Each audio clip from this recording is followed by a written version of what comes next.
How's it going? So let's finish this video. Finish this SCF cycle. So in the last video, we basically made this bond dissociation curve that doesn't look like a bond dissociation curve because what we're plotting is the total energy versus bond distance. The total energy is the sum between the electronic energy and the nuclear repulsion energy. And our electronic energy, which is returned to us from the SCF cycle function, is just returning 0. So with the electronic energy 0, our total energy is just the nuclear repulsion energy. And as the bond distance increases, the nuclear repulsion energy falls off as 1 over r. Okay, where r is the distance between our 2 hydrogen atoms and our H2 molecule. Okay, so let's go ahead and finish this SCF cycle function. So I'm just going to be thinking out loud here on steps we need to take. So the first step we need to take is we need to enter into the SCF cycles. Okay.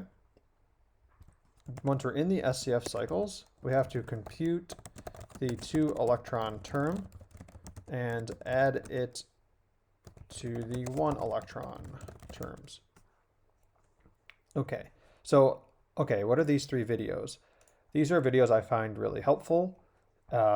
By this guy here on YouTube. It's a relatively unknown channel. So here he has a good, some steps you can go to for doing the SCF cycle. So we're going to guess a density matrix. We're going to build the 2 electron term, add it to the 1 electron term, which is the core Hamiltonian, to make the Fock matrix. We're going to solve the matrix eigenvalue problem, which is here. The way we do this is actually, so this S is our overlap matrix, which is here. And basically it's in the atomic orbital basis. So what we do is we do a certain transformation to make it a unit matrix so it goes away. And we solve FC equals EC because that's a standard matrix eigenvalue equation. And however, because we have to make S go away, it messes with F and it messes with C. And so when we finally solve for this C over here, we have to transform it back to what it would be had we never made S a unit matrix.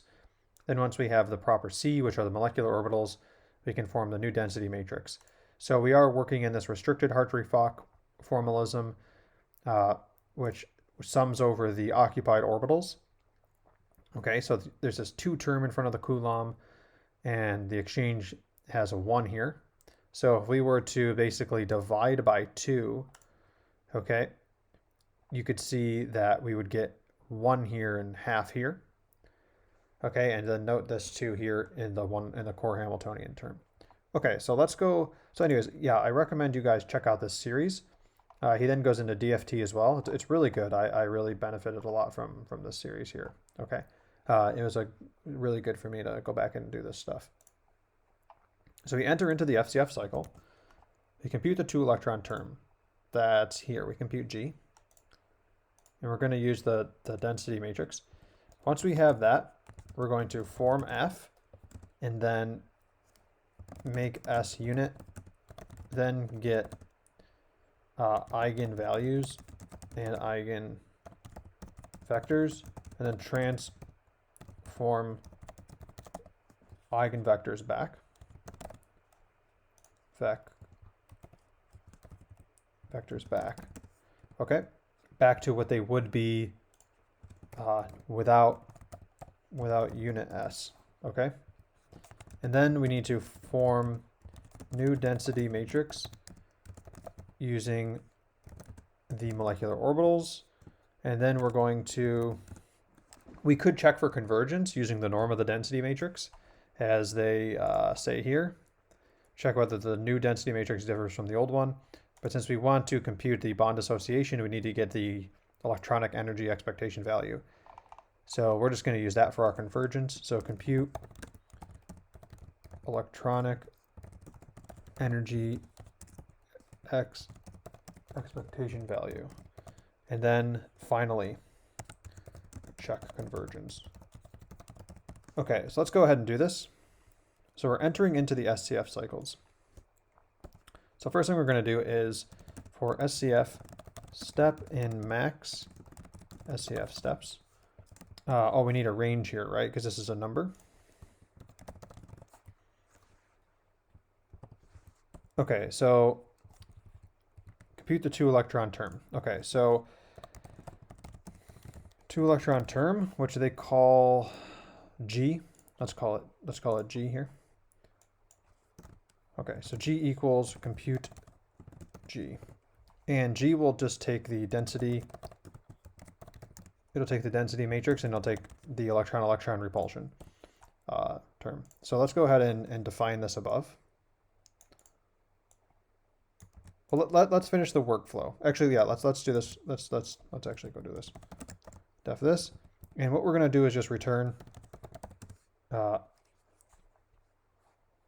just gonna, yeah, let's return 0.0 for now, or return none. Okay. So that's G. Sorry, let's actually return 0.0. Then what we're going to do is we're going to form F, make S unit, then get eigenvalues, eigenvectors. So this is just the skeleton, right? So F is going to equal to the core Hamiltonian, which is that, plus G, okay? And then what happens is we have to transform S. So to transform S, we need to do S minus 1/2 times S times that, right? So if we were to do that, then this S would go away, and we need to then apply that to F, right? So really what we need to do is compute this F to the minus 1/2. So we'll start by doing S to the minus 1, which is S inverse, equals to linalge. I think we have linalge imported from SciPy up here. Yes, okay. So let's go ahead and do that. Where were we? Here. Yes, linalge dot inv S, right? And then S, we'll call it inverse square root equals linalge, what is it? SQRTM, square root matrix of S inverse. Okay. And then what we can do is the F with unit S is going to be equal to, okay, so we basically need to do this now, but to F, right? And so we never really did it to S. We just basically are going to have S go away, and we're going to do it to F. So this right here, what is this? This is MP dot F S inverse square root, right? And then we need to then do this to this. So now this is going to be NP dot S inverse square root onto this guy here. So this guy is right here. Okay, that's F unit S. Then you guys are never going to believe how easy it is. We have to diagonalize this to get your eigenvalues and eigenvectors. It's simply this. So yeah, you'd laugh at me if you know how long it took me to figure this out, but there it is. It's that simple. Those are eigenvalues and eigenvectors. Now these eigenvectors are the eigenvectors that would arise when S is unit. So now we need to transform them back. So we'll call these the molecular orbitals, orbitals. Okay, to avoid misspelling, I'm just going to say MOs equals NP dot this thing with eigenvectors. Okay, so I'm going to print MOs. Actually, I'm going to hold off on that. So what I need to do actually is, got a little ahead of myself. Here's the electronic energy of 0. We're going to enter into here for some amount of steps, 20 steps. It's going to do this, which will just return 0. This returns 0. So this isn't going to match up. So what I need to do is first define a density matrix. So the density matrix here is just going to set to 0. So, and we're going to have to add it into F. This core Hamiltonian is n basis functions by n basis functions. The number of basis functions is the length of molecule, right? Because molecule is a list of basis functions. So the length of molecule, 2 basis functions, is the number of basis functions. So this numpy zeros and basis function and base. So this will be a 2x2 matrix of zeros. Okay, so the density matrix comes in here, the initial one. And what we're going to return is just the density matrix. That's okay. I'll go ahead actually and I'll say G equals the same thing as this. So it's an empty matrix. If I want to get n basis functions within here, I have to kind of go like this.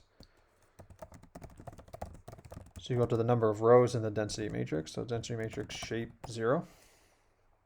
Okay, so this will return G. So we get G back, which is our 2-electron term, assuming it's computed correctly, which it's not now. It gives us G. We add it into here, so this will just add a 0. So F here is equal to the core Hamiltonian. Here we do this routine where we get the inverse of S. S doesn't change, so we could pull this out, but let's just keep it here for, to see the whole picture. We get the thing that would transform S to unit. We apply that to F in this way here. Then we diagonalize F to the eigenvalues, eigenvectors. Then we transform the eigenvectors back to what they would be had we never made S unit. I think that's the way to read this. And then let's print the MOs. And then there should be some check for convergence, but here this will just run 20 times, I guess, and then we'll return electronic energy. So let's save it, kill the kernel, run all.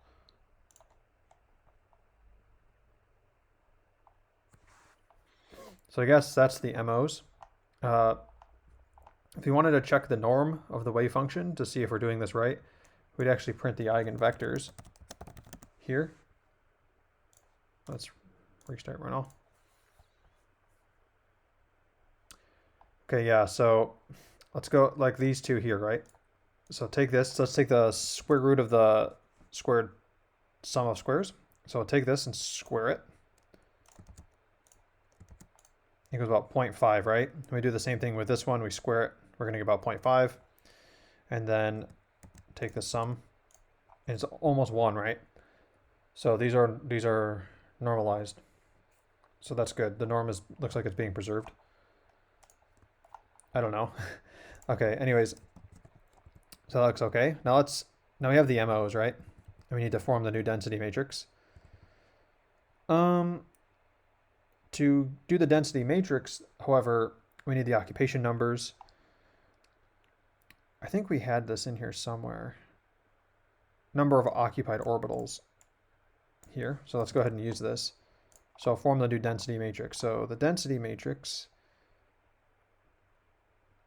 Okay, let's actually, yeah, let's go ahead and do this. So the new density matrix we'll call density matrix equals compute density matrix, right? And this will just take the MOs. Yeah, we'll take the MOs because we're using the number of occupied orbitals as a global variable. So let's go ahead and have this here so our code doesn't crash. So it's not complete. And this will just return.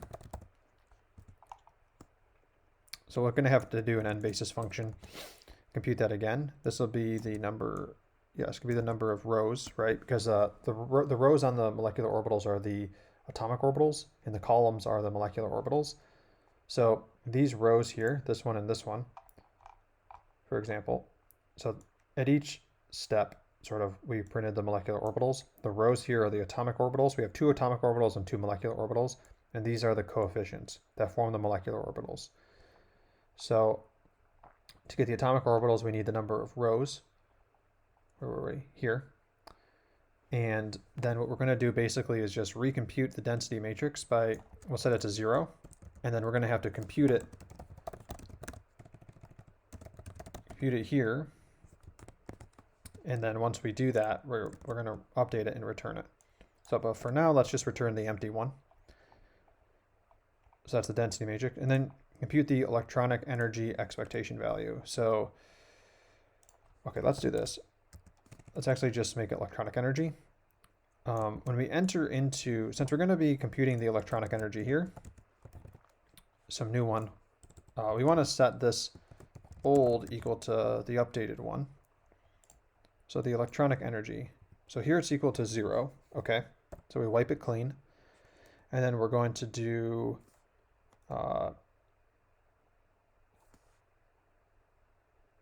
we could actually just have another function. I'm debating on having another function. All right, so compute energy, let's say compute electronic energy expectation value. And this will take the density matrix. It'll take T, it'll take VNE, and it'll take G. Okay, so let's go ahead and just put this up here. And of course, this is bad coding because I'm using like internal variables within the scope of this function that are within here. So that's, you're not supposed to do that, but especially on the global scope. Like this S is in the global scope and I'm using it within this function and calling it S. That's apparently, you're not supposed to do that. Okay. So here the compute electronic energy, I'm just going to return 0 for now. And I need a def. Okay, so let's go ahead and now finally check convergence. If abs electronic energy minus old, if this is less than tolerance, we're going to return electronic energy. But we're going to print convergence met. And here we're going to print warning convergence not met. And it could be for either reason. Either this goes to completion without meeting it, or it just is never met.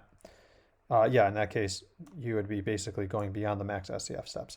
Okay, let's save this, kill the kernel, restart run all. See if we catch any bugs. Convergence met.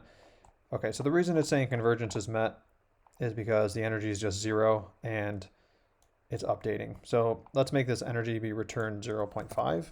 Convergence won't be met. Let's run all. Oh, convergence shouldn't be met. Oh, it is because we're updating it, right? So okay. That was silly. Okay, so let's go ahead and do this now. So let's compute G. So what is G? G here is this 2 electron term, which we're going to have be, we're actually going to do 1 coulomb minus half K. So let's go ahead and do, where's G? Okay.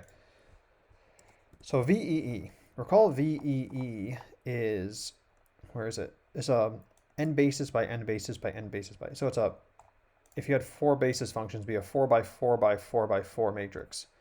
However, whatever we get out of this function needs to be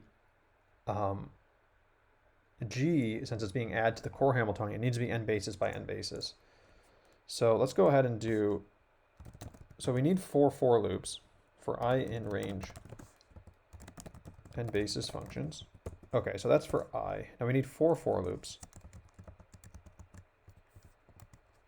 Okay. So for I, J, K, L. And to be honest, I'm a little unsure about about this part, but okay, so IJ. Now, so yeah, because G is just n basis functions by n basis functions. Here we're going to use the density matrix. So we get the value of the density matrix. So here we'll use this KL. Okay.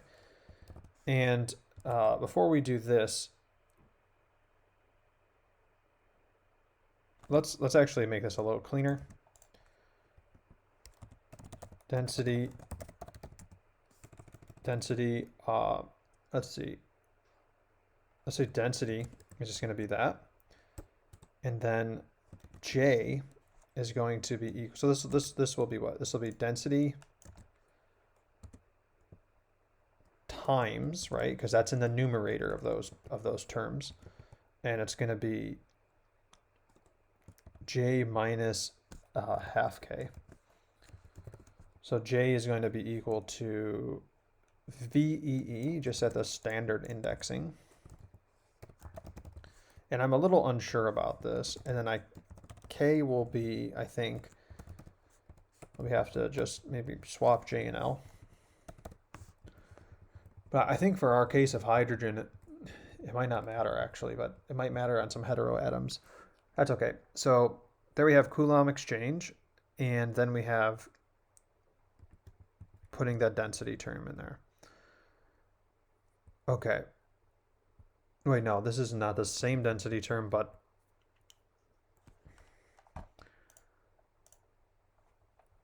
yeah. Yeah. It's okay. Let's continue. I've seen it like this a lot. Okay, so now let's go ahead and save this. So we should be getting some values for G now, right? So let's go ahead and kill the kernel and restart it. Okay, so no crashes. I mean, we could print G if we want to. Let's go ahead and print G.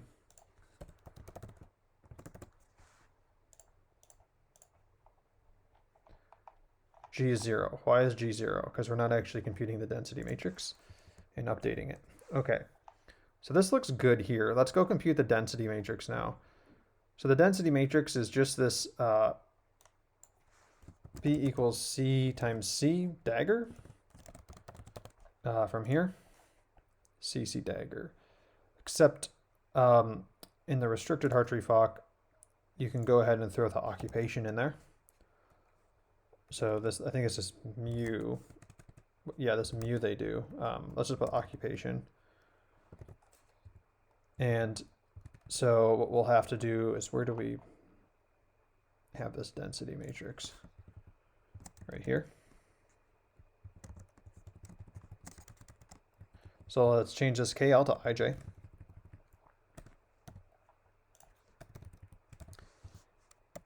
Okay, so density matrix.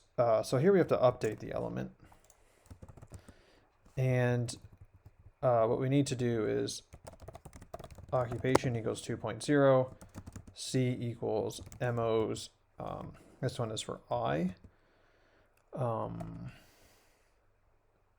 Now, thinking about the MO structure, MO is N is atomic, okay, N atomic orbitals by N molecular orbitals.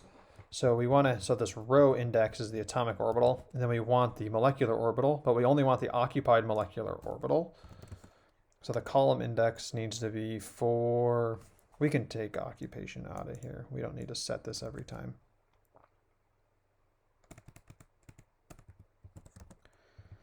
For occupied, we could just call also OO here for occupied orbital in number occupied orbitals. Oh, in range, right? It's a number. Okay, so for each occupied orbital in the range of number of occupied orbitals, let's go. So this is row number and then the occupied orbital column number, and then C dagger. I think was just going to be MOs, right? Because we don't have any complex number. Although maybe this will become complex later. I'll cross that bridge then.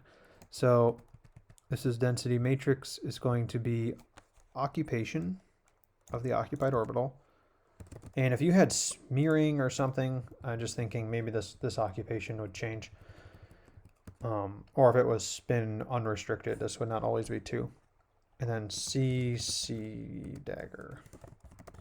Okay, that's density matrix. Okay, so now we have density matrix. And we are going to throw that into compute energy expectation value. Okay, this is fine now. So we should be updating the density matrix, which means G should be updating. So if we print G, G should be changing. Let's kill the kernel and restart it. Check for bugs. Okay, G is not updating. Is density matrix updating?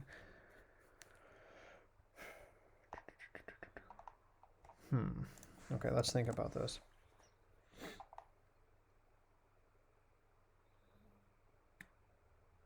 Okay, so I think this looks good here. This looks like infinity. It's kind of throwing me, but no, this is fine. So, oh, should be J. Wow. Okay, let's run out. Okay. Oh, I didn't print G. Oops. J. Okay. Sorry, everybody. Let's print G.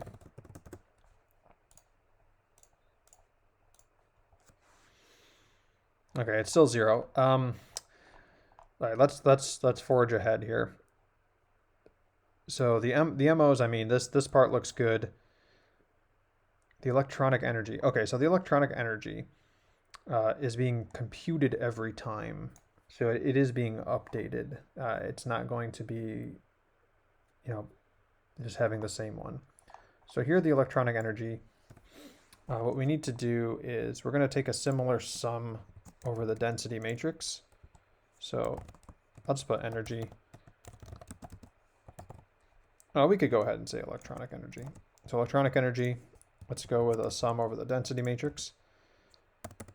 And let's go with, okay, so we need, oh man, 2 times the core. So I'll say energy core. Actually, no, I don't need to do this. It's fine. This is not a high performing program or anything like that. So this would just be electronic energy. It's going to be plus equal. Yeah, so basically what this is doing is we're going to go through the matrix elements of these Hamiltonians and then also multiply it by the matrix elements of the density matrix. And you could think of it as sort of like an mini expectation value of the matrix elements. So density matrix IJ. And so the density matrix has the 2 in it already. So I don't think we need to multiply this core by 2 actually. So we can multiply it by the core Hamiltonian. I'll just put core here. H core equals this. T plus VNE. So multiply it by H core. But then it also needs to be, I think, 2 times G, because G has a density matrix in it already, which has the 2.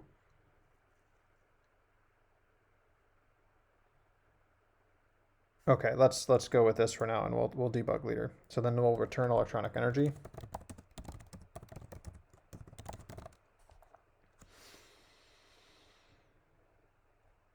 I think this actually needs to be a half. Let's try this. Okay, let's save it. And so the electronic energy is being returned. Let's go ahead and print it.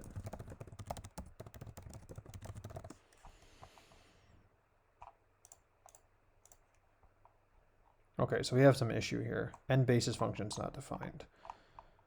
Okay. Okay, so we need to use this here.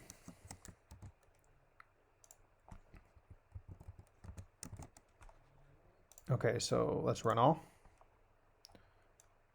What are we printing? Oh, the total energy. So, okay, I see what's going on. So the total energy was a matrix, so that's not good. We need to get matrix values here, out of here. Okay. Save. Let's kill the kernel and restart. So we're printing some matrix and then the energy. Energy is going down, which is good. Seems okay. Why are we printing some matrix? We're printing a matrix somewhere. Oh, the matrix is G. So it looks like G is working. Let's restart and run all.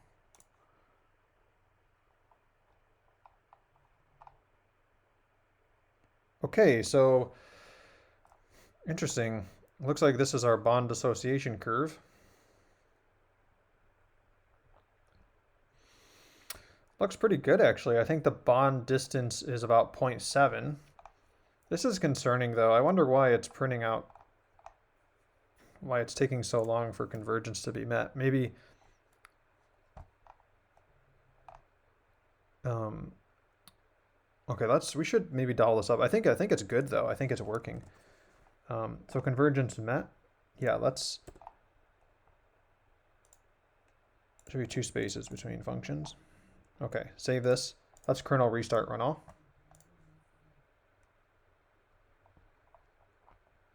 Yeah, so I think that's it. We can get rid of this convergence met here. So we seem to have been successful. This is the hydrogen energy. In the STO3G basis, this is the bond dissociation curve. Let's go ahead and add some more distances. Let's make this 51.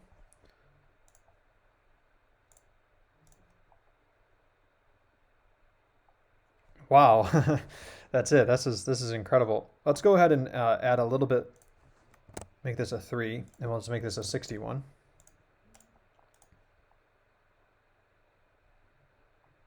Okay, so 3 was a little aggressive. Let's make it 4, because this is the controls the compression. That looks great. Yeah, there's a dissociation curve for hydrogen. Let's go ahead and okay, yeah, so we basically come in here, we compute the 2-electron term, we then compute the energy expectation value, we check convergence against the tolerance, which we say is to the -5. We have 20 steps. If this isn't met within the number of steps, or if the tolerance is never met, we're going to return the electronic energy, but we're going to get the warning that convergence isn't met, and we don't get that warning. So this is hydrogen. This is STO3G basis.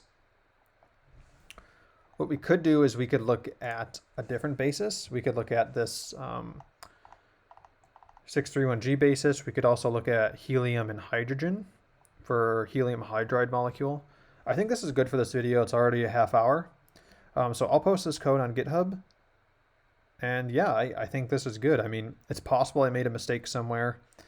So yeah, I'm sure people watching the video will find any mistakes I make. So I look forward to hearing from you guys the mistakes I made, because, you know, science shouldn't be done alone. This myth of like the lone person in the tower solving all the world's problems, I think that's a myth, you know, for a reason. And science is collaborative. So I'm sure I missed some things in here. So please let me know. But yeah, take care, everyone. See ya.